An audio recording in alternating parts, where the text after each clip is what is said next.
क्यों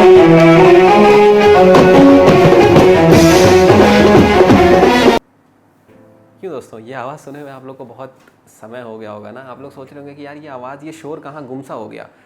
बट ये शोर कुछ लोगों के लिए शोर हो सकता है, पर कुछ लोगों के लिए ये एक रोज़ी रोटी का ज़रिया था।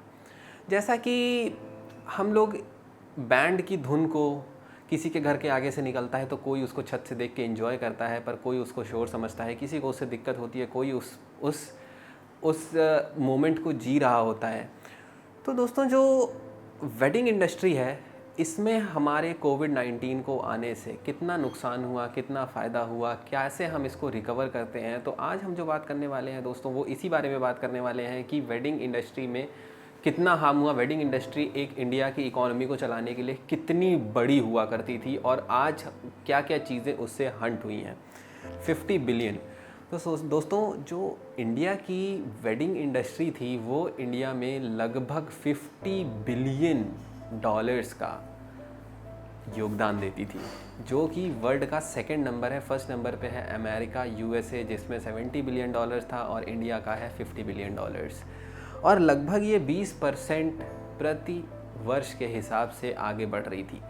अचानक से कोविड-19 जब से मार्च में इंडिया में आया है, तब से इसके पहिए जम से गए हैं। तो दोस्तों, जो पहिए रुकने की जो बात है वो इस तरीके से है, क्योंकि फरवरी, मार्च, अप्रैल ही सीज़न होता है वेडिंग्स का। फिर जो सीज़न आता है वो कहीं जाके अक्टूबर, नवंबर, दिसंबर में आता है। फिर यही साइकिल चलता है। बीच का जो पीरियड रहता है, ये सारे ही वेडिंग इंडस्ट्री के लोग खाली रहते हैं। वेडिंग इंडस्ट्री से मेरा कहने का मतलब क्या है? वेडिंग इंडस्ट्री से कहने का मतलब मेरा ये है कि वेडिंग से एक एक चीज़ें जुड़ी हुई हैं। आपको मैं एक बेसिक सी चीज़ से बताना शुरू करता हूँ, जो कि सिर्फ लोगों ने ज़्यादातर शादियों में ही देखी होगी। तो पहले चीज़ है बैंड।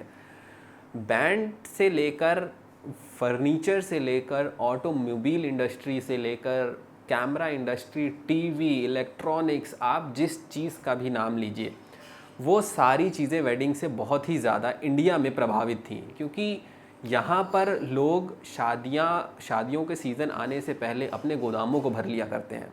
गोदामों को भरने से उनका ये तात्पर्य रहता है कि भैया अब आ गई हैं शादियाँ, हमारी इधर बिक्री हो जाएगी कस के। बट हुआ क्या, लोगों ने गोदाम तो भर लिए, बट लॉकडाउन के चलते और इस वर्ल्ड पैंडमिक के चलते ये सब चीज़ें नहीं हो पाई। नो डाउट इंडिया को बहुत घाटा हुआ, चीज़ों को बहुत घाटा हुआ। बट आज हम जो बात करने वाले हैं कि हम सिर्फ यहाँ पर यही नहीं गिनाने वाले हैं कि इससे हमें घाटा क्या हुआ। घाटा तो हमें क्या, सबको हुआ, पूरी दुनिया को हुआ। अब बात करते हैं कि हम इससे निकलेंगे कैसे, इस पैंडमिक से हम उभरेंगे कैसे। तो जो छोटे बिजनेसमैन थे, मतलब छोटे बिजनेसमैन एज इन मैं अगर बात करता हूँ टेंट की, फ्लावर वाले, टैक्सी वाले, गाड़ी वाले, जो ये लोग हुआ करते थे, ये लोग इस चीज़ से कैसे निकलेंगे? देखिए, इन लोग को तो निकलने की ये चीज़ें हैं बेसिकली कि आपको इस चीज़ के लिए समय देना ही पड़ेगा। आप शादियों में जितने कम लोग हो चुके हैं, इनको हम इतनी जल्दी आगे नहीं बढ़ा सकते। ये चीज़ें कम रहेंगी, इसके साथ ही हमको जीना है। आप लोग बस एहतियात के तौर पे एहतियात ले सकते हैं, जो कि सरकार हमको बताती चल रही है कि ये चीज़ें करनी चाहिए। सैनिटाइज़र, ग्लव्स और मास्क लगा के चलना है, 2 गज़ की दूरी रखनी है। ये सारी चीज़ें को रखते हुए हमको अपने काम धंधों को आगे बढ़ाना है। अब दोस्तों, जैसा कि हमारा जो चैनल है फ़ोटोग्राफ़ी ओरिएंटेड है, तो मैं आपको इससे बेसिकली इसमें जो चीज़ बताने वाला हूँ वो फ़ोटोग्राफ़ी से रिलेटेड ही बताने वाला हूँ। घुमा फिरा के मैं उसको पूरे वेडिंग इंडस्ट्री से लेके आ जाता हूँ फ़ोटोग्राफ़ी पे। तो दोस्तों, फ़ोटोग्राफ़ी में अगर हम इसको कंपेयर करें कोविड को, कि हम कैसे इसको थोड़ा सा आगे कर सकते हैं, तो जो सबसे पहला मेरा पॉइंट है कि दोस्तों, मेरे जितने भी फ़ोटोग्राफ़र भाई लोग हैं, जैसे कि मैं भी वेडिंग इंडस्ट्री से ही बिलोंग करता हूँ, मैं भी वेडिंग फ़ोटोग्राफ़र हूँ, तो मैं ये चाहता हूँ कि वेडिंग्स में लोग बजट ना बिगाड़ें। अभी क्या हो गया है कि जैसे कि बहुत लोगों ने एक ट्रोल वीडियो बनाया था, मैं नाम नहीं लूँगा किसी भी कंपनी का, बट उनका बहुत ही सही वीडियो था। उस वीडियो को सही, मेरा कहने का मतलब यह है कि लोग लिटरली 20,000 रुपये में पूरी शादियां शूट कर दे रहे हैं, पूरा एल्बम दे दे रहे हैं, सारी चीज़ दे दे रहे हैं। मैं मान रहा हूँ कि आप लोग में बहुत बड़ा एक क्राइसिस, फाइनेंशियल क्राइसिस आ रखा है, बट आप अगर आज रेट बिगाड़ देंगे तो इन फ्यूचर ये रेट इतनी जल्दी ग्रो नहीं कर पाएगा। जो कि पहले आप 1,00,000 रुपये लेते थे, आज आप वो 20,000 रुपये में कर देंगे, तो आप इसको वापस नहीं कर पाएंगे इतनी जल्दी। आप मान लीजिए कि आप लोग कह रहे हैं कि दिसंबर तक वैक्सीनेशंस आ जाने वाली हैं हमारे पास, दिसंबर नहीं तो अगले साल के शुरुआती दौर में हमारे पास वैक्सीन होगी। बट सोचिए कि अगर वैक्सीन हो गई, सबको वैक्सीन लग गई, सारा कुछ नॉर्मल हो गया, सब बिना मास्क के लोग चल रहे हैं, बट आप अपने धंधे को उस तरीके से ग्रो नहीं कर पाएंगे क्योंकि आपने इस टाइम पे ये रेट बिगाड़ चुके दिए होंगे।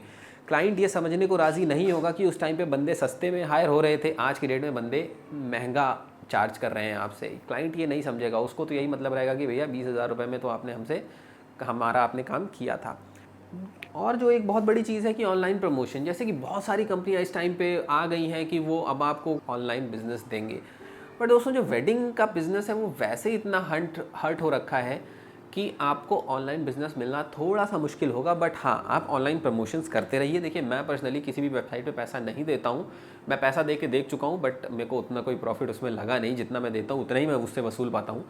तो मेरा तो यही मानना है कि आप अपने फेसबुक, इंस्टाग्राम पे बहुत ज़्यादा ध्यान दीजिए, रोज़ 1-2 फ़ोटोज़ डालिए, उसको अच्छे से उसमें हैशटैग्स यूज़ करिए, तो आपका जो पेज है प्रमोट होगा।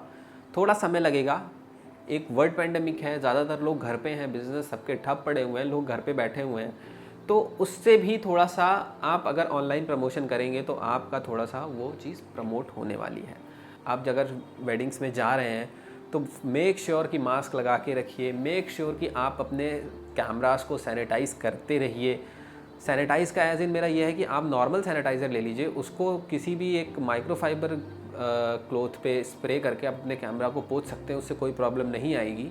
अगर फुल फ्रेम कैमरास हैं तो वो इतने कैपेबल होते हैं कि आपको उनमें से कोई दिक्कत नहीं होने वाली है।